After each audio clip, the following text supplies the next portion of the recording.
This is not the first time a monarch has elevated a trusted sibling or close relative to a position of particular influence. History offers precedents of capable royal women exercising significant soft power and administrative responsibility without holding the throne. What feels distinctive now is the combination of Anne's proven work ethic, the reduced size of the active royal team, and the king's own circumstances. Why the move makes sense. King Charles has made no secret of his desire for a streamlined, modern monarchy focused on substance over spectacle, and embodies that ethos. She does not court controversy. She does not trade on celebrity. She simply turns up, does the work, and moves on to the next engagement. For a sovereign navigating health issues, generational change, and public expectation, such a partner is invaluable. Commentators have noted that Anne's relationship with her brother has always been grounded in shared experience rather than rivalry. They were children together under the intense spotlight that followed their mother's accession. They have both lived through the long shadow of their parents' extraordinary longevity and the complex family dynamics that followed. And Charles has a sibling who understands the institution from the inside and has never treated service as optional. Her continued high volume of engagements also sends a public signal. The monarchy is not solely dependent on the most photographed faces. It still rests on the quieter, relentless work of those who treat duty as a daily practice. Public and expert reaction. Reactions have been mixed in tone if not in substance. Many royal enthusiasts have welcomed the recognition of Anne's decades of service, arguing that any formal or informal elevation is long overdue. Others caution against overreading informal arrangements as constitutional innovation. Serious constitutional scholars emphasize that real power still resides with the sovereign, ministers, and parliament. No sibling, however capable, can unilaterally alter that structure. Tabloid and social media coverage has, as usual, amplified the most dramatic interpretations. Claims of total control over the palace or sudden new regency powers make for compelling headlines. The more grounded assessment is that King Charles is doing what pragmatic monarchs have often done, placing greater weight on the relative best equipped to share the load. Looking ahead, if the current pattern continues, Anne's role is likely to remain highly visible in the practical sense even if it never receives a flashy new formal designation. She will keep filling the court circular. She will keep representing the king at engagements he cannot attend. She will continue to embody a style of royal service that prioritizes substance. For a monarchy that must continually justify its place in a democratic age, the visible partnership between King Charles and the Princess Royal offers a quiet argument. The institution still contains people who treat the job as a lifelong commitment rather than a brand. Whether or not any single decision rises to the level of historic constitutional move, the practical elevation of Anne's influence is one of the clearest signals of how Charles intends to conduct his reign. In the end, the story is less about sudden drama and more about continuity. The hardest working royal of recent years is being asked to work even harder, with even greater trust placed in her judgment. For those who have followed Anne's career, the only real surprise would have been if her brother had chosen anyone else. Prince William's role, heir apparent, working royal, and the future of the monarchy. Prince William, Prince of Wales, born 1982, occupies the central position of heir apparent to the British throne. As the eldest son of King Charles III, his role combines constitutional preparation, public-facing royal duties, charitable leadership, and the gradual assumption of greater responsibility as his father ages and manages ongoing health challenges. Constitutional and formal position. William is first in the line of succession. He holds the traditional titles of Prince of Wales, Duke of Cornwall, Duke of Rothesay in Scotland, and several others associated with the heir. These are not merely honorific. The Duchy of Cornwall, for example, provides him with substantial independent income and land management responsibilities that he has used to pursue practical projects, such as housing and community facilities. He is a Councillor of State, one of the small group of senior royals who can be authorized to carry out certain official functions, such as giving royal assent or holding Privy Council meetings, if the king is unavailable due to illness or absence abroad.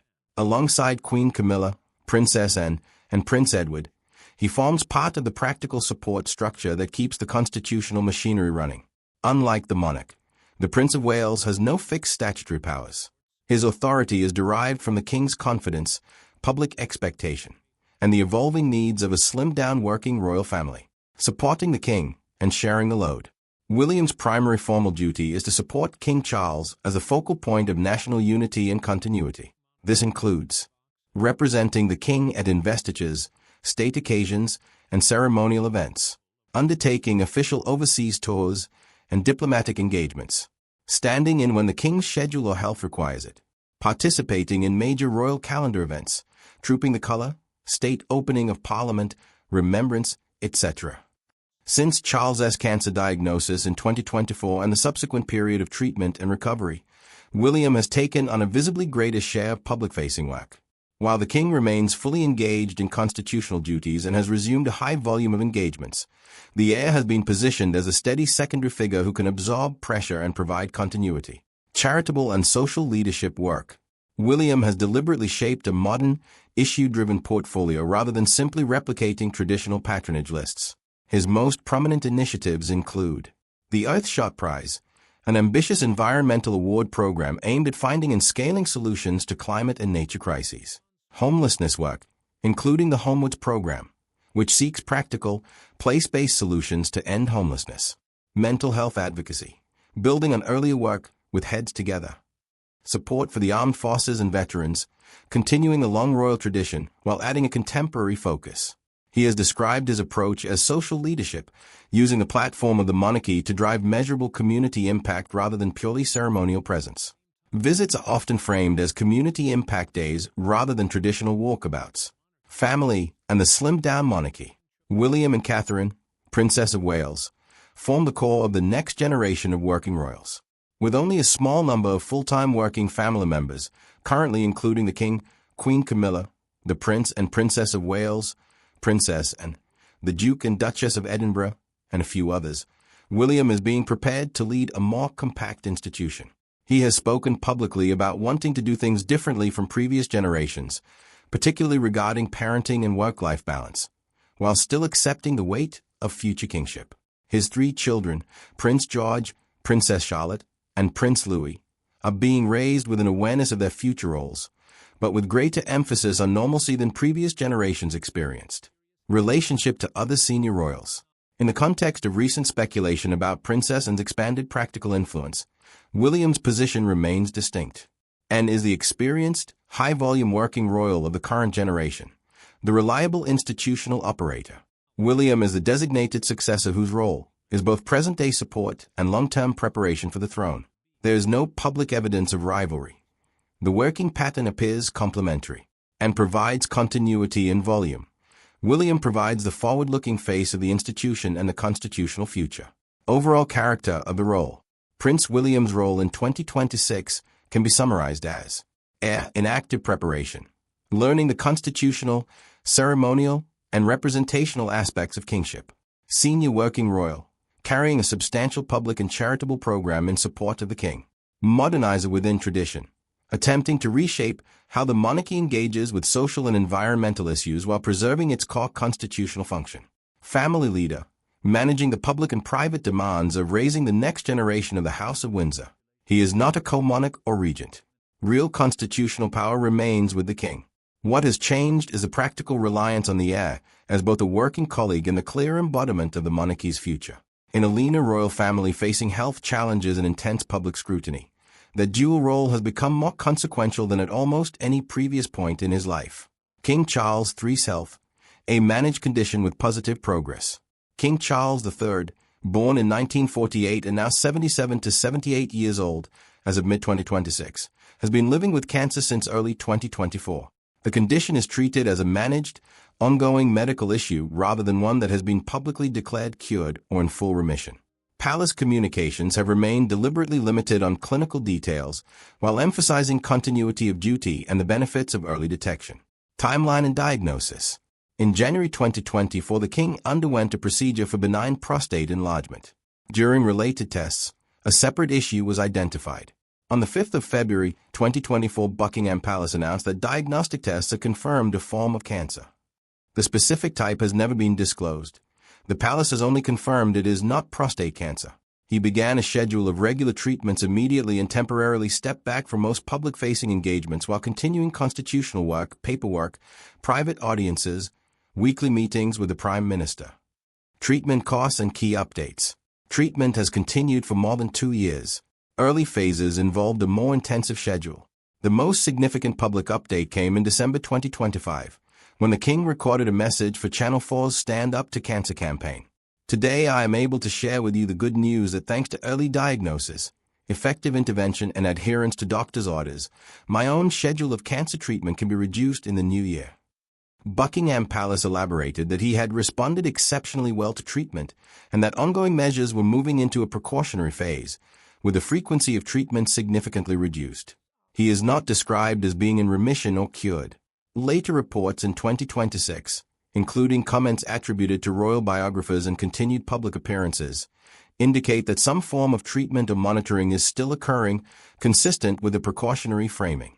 Occasional side effects have required short adjustments to his diary, for example, a brief hospital stay in 2025 related to temporary treatment side effects, but these have not halted his overall program of work. Impact on public duties. Despite the diagnosis, Charles has remained highly active. In 2025, he recorded the highest number of official engagements among working royals, briefly overtaking his sister Princess Anne.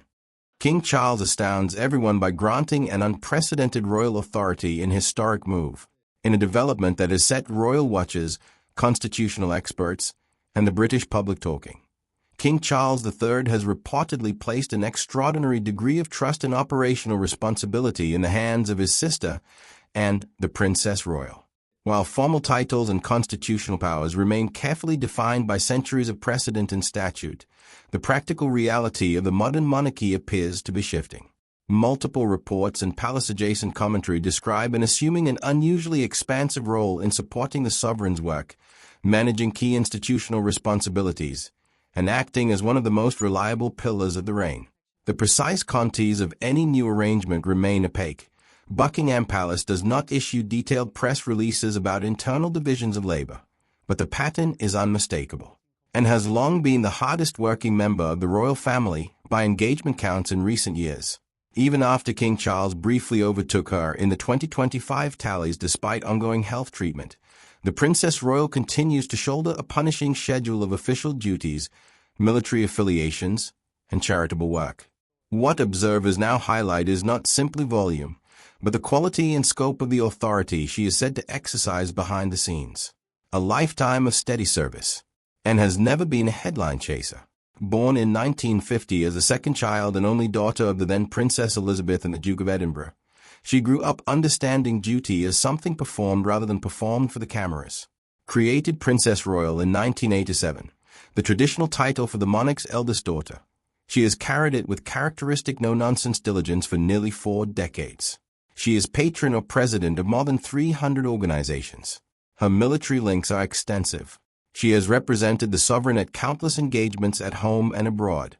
When Prince Harry stepped back from royal life and absorbed additional responsibilities, including the Captain Generalcy of the Royal Marines, throughout the transition from Queen Elizabeth II's long reign to her brothers, and has been a constant, less glamorous than some relatives, more consistently present than almost any other. That reliability has taken on new significance. King Charles has faced well-documented health challenges. The working royal roster has contracted. Public scrutiny of the institution remains intense. In this climate, the monarch is widely understood to lean heavily on the one sibling who has never wavered in her commitment to the institution as it actually functions day to day. What unprecedented authority appears to mean. Sensational online claims have circulated of formal new titles such as Princess Royal Regent or sweeping constitutional powers. No official confirmation of any such title or statutory change has been issued.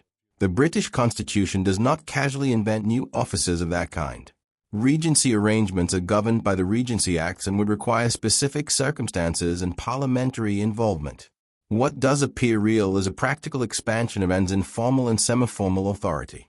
Reports describe her taking greater oversight of certain palace and institutional responsibilities, acting as a trusted sounding board, and carrying out duties that signal the king's confidence in her judgment. She has long been a counselor of state and has performed the practical work of representing the crown when required. The current emphasis, according to those following the court circular and royal movements closely, is on continuity and stability at a moment when both are prized. He has resumed and sustained a full program of public appearances, state duties, and overseas commitments while balancing medical appointments. The palace has consistently presented him as positive about his treatment and determined to continue serving. Official stance and privacy. Buckingham Palace has maintained a strict policy of limited disclosure. The exact cancer type remains private. Clinical details, stage, specific therapies, prognosis metrics are not released. Updates focus on functional capacity and the importance of early diagnosis rather than medical minutiae. This approach mirrors long-standing royal practice. Protect the monarch's privacy while reassuring the public that constitutional functions continue uninterrupted. Broader context and outlook. At 77 to 78, Charles is managing cancer in the context of normal age-related health considerations. The public narrative stresses that early detection and adherence to medical advice have produced a favorable trajectory, allowing a reduction in treatment intensity. He has used his own experience to encourage screening, noting that millions of people in the UK remain overdue for available cancer checks. As of July 2026, there is no indication of an acute crisis or imminent constitutional change, such as a formal regency. The working assumption among informed observers is that the king continues under medical supervision with a lighter treatment load, remains capable of performing his core duties, and is supported by a small group of senior working royals, including Queen Camilla, the Prince and Princess of Wales, and Princess Anne. Royal Health Privacy Protocols. The British royal family operates under a long-standing but largely unwritten set of practices governing the disclosure of medical information. There is no single public statute or formal published royal health privacy protocol. Instead, the system rests on a combination of tradition, constitutional necessity, medical confidentiality law, and discretionary judgment by the palace and the individual concerned. Core principles. 1. Medical privacy as a starting point. Members of the royal family are treated as private individuals with the same right to medical confidentiality as any other citizen. Kensington Palace explicitly stated in 2024, in relation to the Princess of Wales, that she has a right to medical privacy, as we all do. This principle is repeatedly invoked. 2. Public interest override when duties are affected. When illness prevents or significantly limits the performance of official duties, especially those of the sovereign, the palace issues controlled statements. The constitutional rationale is that the public and government need assurance that the machinery of state continues to function. 3. Minimal necessary disclosure. Official statements are deliberately sparse. Clinical details, exact diagnosis, stage, specific treatments, prognosis are routinely withheld. The goal is to inform without inviting medical speculation or turning private suffering into public entertainment. 4. Prevention of speculation. A recurring explicit justification for announcements is to stop rumor and conspiracy theories. Both King Charles's February 2024 cancer statement and the Princess of Wales's March 2024 video were framed partly in these terms. How announcements are typically handled. Issuing authority. Buckingham Palace for the King and Queen, Kensington Palace for the Prince and Princess of Wales, other households for other working royals. Format. Short written statements, occasionally video messages, a more modern development used by both Charles in late 2025 and Catherine in 2024. Content pattern. Confirmation that a condition exists or treatment has begun. Assurance that constitutional or official work continues or temporary adjustment of public duties. Emphasis on positivity, medical advice being followed, and, increasingly, the value of early diagnosis. Very limited clinical detail. Timing. Statements are issued when the individual or the household judges that continued silence would generate more harmful speculation than controlled disclosure. Historical evolution, high secrecy era. For much of the 20th century, serious royal illness was often concealed or heavily minimized. King George VI's lung cancer was not publicly acknowledged in detail during his lifetime. The full picture emerged largely after his death in 1952. Gradual modernization. From the later years of Queen Elizabeth II onward, and especially under King Charles III, the approach has become more transparent when public duties are impacted, while still protecting clinical privacy. Minus 2024 turning point. The near-simultaneous cancer diagnoses of the King and the Princess of Wales marked the most open period of royal health communication in modern times. Both chose to speak or authorize statements, rather than allow prolonged silence, yet both withheld the specific type of cancer. Legal and practical framework. Medical confidentiality. Bound by the same common law duty of confidence and UK data protection rules that apply to ordinary patients. Doctors treating royals under the same professional obligations as any other clinician. No special statutory exemption. There is no law that forces the palace to reveal diagnoses, nor one that grants extra secrecy beyond normal medical ethics. Household discretion. Ultimate decisions rest with the sovereign or the relevant royal, advised by private secretaries, press teams, and medical staff. The palace retains tight control over wording and timing. Security and logistics. Serious illness can trigger practical measures, adjusted security, altered travel, temporary redistribution of duties among councillors of state or other working royals. But these operational details are rarely made public. Current practice, as of 2026. In the case of King Charles III's ongoing cancer treatment, the type of cancer remains undisclosed. Updates focus on functional capacity, responded exceptionally well, treatment, schedule reduced, precautionary phase, rather than medical metrics. Occasional side effect-related adjustments to the diary are acknowledged only when necessary. The king himself has chosen to speak publicly about the broader lesson of early diagnosis while keeping personal clinical information private. The same restrained approach applies to other senior royals. The working assumption is that the public is entitled to know that the institution is functioning, but not entitled to a full medical dossier. Subscribe Rudges Talking for more royal update news.